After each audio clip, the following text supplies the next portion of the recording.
ഇല്ലേ മോനെ, ഞങ്ങൾ ഒരു തെറ്റും ചെയ്തിട്ടില്ല.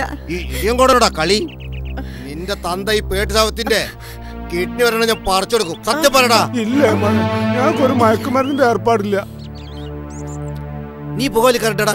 പൊന്നെ മോനെ, അവസാന ശ്വാസം വരെ സിഗരറ്റിനുള്ളിൽ കൂടെ വലിക്കണമെന്നുള്ള ഒരൊറ്റ ആഗ്രഹം എനിക്കുള്ളൂ. പൊതുസ്ഥലത്ത് പുകവലി കുറ്റകരമാണ്. ആ ഓട്ടെ, മറ്റവന്മാരെവിടെ? അവര്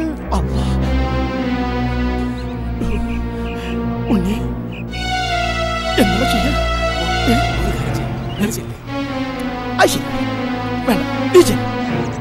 എന്നൊരു കാര്യം ഞാനിവിടെ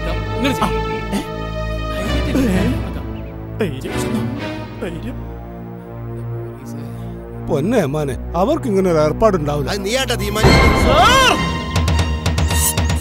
വേണ്ട സാറേ, അയാളെ ഒന്നും ചെയ്യരുത്. ഈ ഇടിയൻകോട സലീമിന്റെ ക്രമസമാധാനം നഷ്ടപ്പെടുത്തോടാ.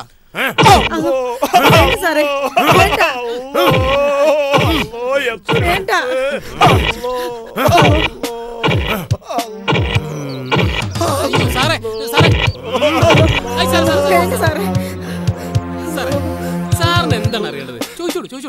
നിങ്ങൾക്ക് മയക്കുമരുന്നിന്റെ ഏർപ്പാടുണ്ടെന്നാ സാറ് പറയുന്നു. സത്യം പറയടാ. ഞങ്ങൾക്ക് അങ്ങനെ ഒരു ഏർപ്പാടില്ല സാറേ. അതെ, ജീവിക്കാൻ വേണ്ടി പല വേഷം കെട്ടിയിട്ടുണ്ട്. പക്ഷെ ഇത് മുഖത്ത് നോക്കി കള്ളം പറയുന്നോടാ റാസ്കൾ.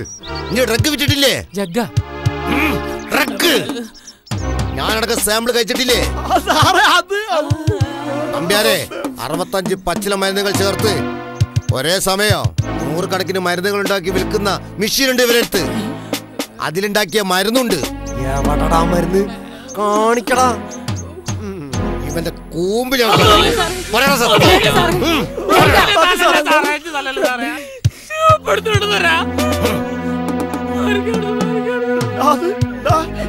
ഇവന്മാർക്കൊക്കെ കിട്ടേണ്ട കിട്ടിയാലേ സത്യം പറയൂ.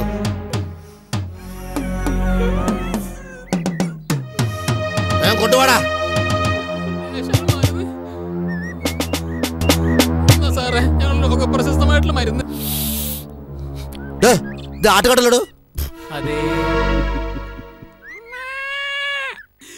3 ദിവസമായി ആയുർവേദ പച്ചില മരുന്നുകൾ മാത്രം സേവിച്ച ആടിന്റെ കാഷ്ടം നല്ല മൂർച്ചുള്ള ബ്ലേഡ് ഉപയോഗിച്ചുകൊണ്ട് 2 നിലയും മുറിച്ചു മാറ്റി കഴിഞ്ഞാൽ പിന്നെ നമ്മൾ വൃത്തിയുള്ള ഒരു കുപ്പി എടുക്കുക. ആ കുപ്പിയിൽ ഇതിടുമ്പോൾ പിന്നെ നമ്മൾ കാണുന്നത് നല്ല ശക്തിയേറിയ ആയുർവേദ ഗുളികൾ.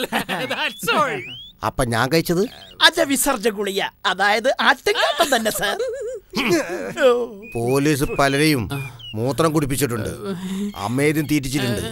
ഒരു യുവ പോലീസ് ഉദ്യോഗസ്ഥനെ ആടിന്റെ അമേദ്യം തീറ്റിച്ചേ നിന്നെ ഞാൻ വെറുതെ വിടില്ല.